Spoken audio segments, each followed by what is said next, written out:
On Thursday of this week, protesters in Portland, Oregon, showed up at an ICE facility in order to protest the Trump administration's policy of separating immigrant families, as well as to raise attention to the fact that 2,300 of these separated children, the government has no plan on how to reunite them with their parents. So protesters showed up, and shortly after protesters showed up at this facility in Portland, riot police were called. Full riot gear, shields, batons, helmets, the whole 9 yards to deal with these non-violent protesters. Here's the great irony of what happened in Portland with these protesters, which I think 5 or 6 people were actually arrested and put in jail because of this.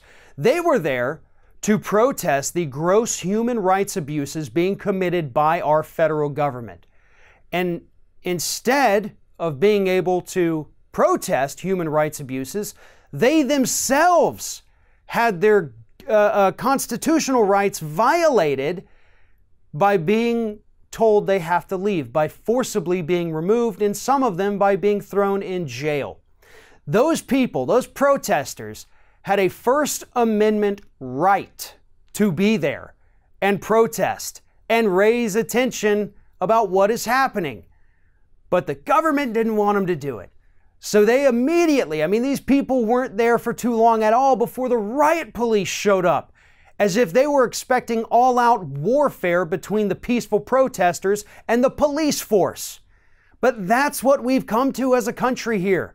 We know that the Trump administration absolutely hates protesters.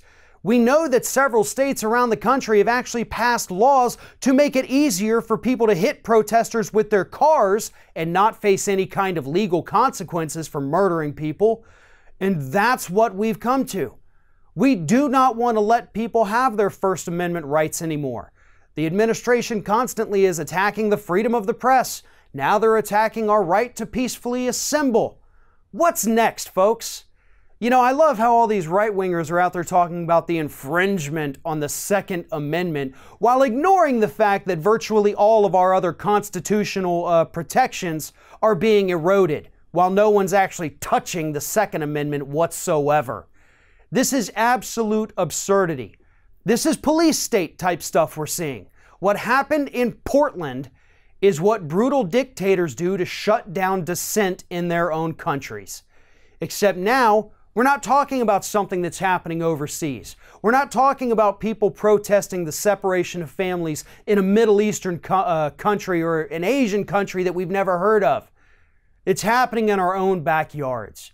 And the administration is not tolerating people trying to exercise their First Amendment rights in order to bring light to the rampant human rights abuses taking place on our own soil.